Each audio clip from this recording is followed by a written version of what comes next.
Bonjour, je suis Hakim L'Alam et je vous propose ma chronique du jeudi 21 mars 2024. Elle s'intitule La malédiction du monstre du Loch Ness. Donc, et si j'ai tout bien lu sur la chose, et surtout si j'ai tout bien compris, nous importons maintenant de la sardine tunisienne pour influer sur les prix du marché local qui se sont envolés. Ok, je note, sardine tunisienne.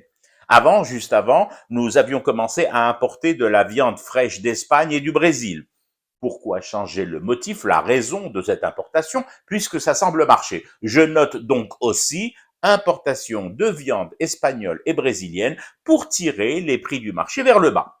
Oui, je sais, c'est courant comme pratique. Tous les pays du monde importent des denrées dont ils sont dépourvus naturellement. Dépourvus naturellement. Prenons les agrumes, par exemple. Des pays d'Europe importent l'orange du Maroc et d'Israël et ça passe crème parce que leur verger ne couvre pas la consommation locale. Sauf que là, et les spécialistes de la sardine, dans toutes ses déclinaisons, même l'espèce Orita, plus connue chez nous sous le doux nom de Lacha, me corrigeront peut-être, l'importation par un pays comme la Désédie de sardines tunisiennes m'intrigue. La Tunisie a-t-elle une superficie de pêche plus grande que l'Algérie? Les côtes tunisiennes sont-elles plus longues que les côtes algériennes? Les eaux et zones de pêche tunisiennes sont-elles plus poissonneuses que celles de notre pays? Et par-dessus tout, le problème de la disponibilité de la sardine à un prix raisonnable en cette période de l'année constitue-t-il un phénomène nouveau, violemment et traîtreusement apparu juste là, en mars 2024? Les flottes de pêche, les armateurs, l'organisation du secteur de la pêche sont des problématiques et dossiers sortis brutalement des eaux sans prévenir, comme la créature du Loch Ness qui aurait migré d'Écosse vers nos eaux plus fécondes et plus riches en sardines et en poissons pépères, qui ne s'exposent qu'à un seul danger, un seul risque finalement, la mort par limite d'âge et vieillesse.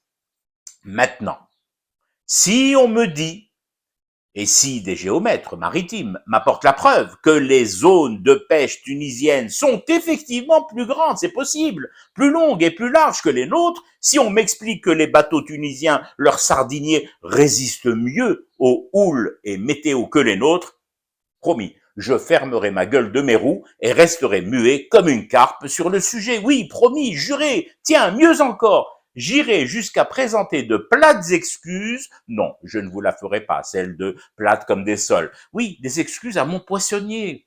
Assis derrière ces cajots de sardines sur lesquels trône fièrement une ardoise affichant 1500 dinars, il m'explique invariablement la chose, le phénomène par cette formule. Les pêcheurs, Makharjouch, ils ne sont pas sortis. Trop de vent, trop de pluie, trop de courant. Bon Dieu, et je repars toujours de chez lui avec cette question lancinante que je traîne dans mon sillage comme un vieux filet fatigué et qui ne me ronge pas là en 2024, subitement tout à côté de suite, mais depuis un paquet, mais alors un paquet d'années, comment ils font pour pêcher ailleurs dans le monde, par tous les temps?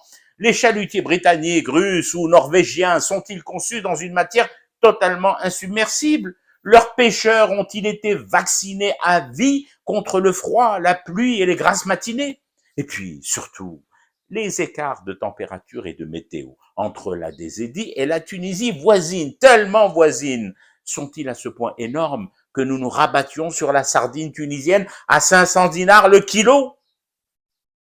Je fume du thé et je reste éveillé à ce cauchemar abyssal qui continue.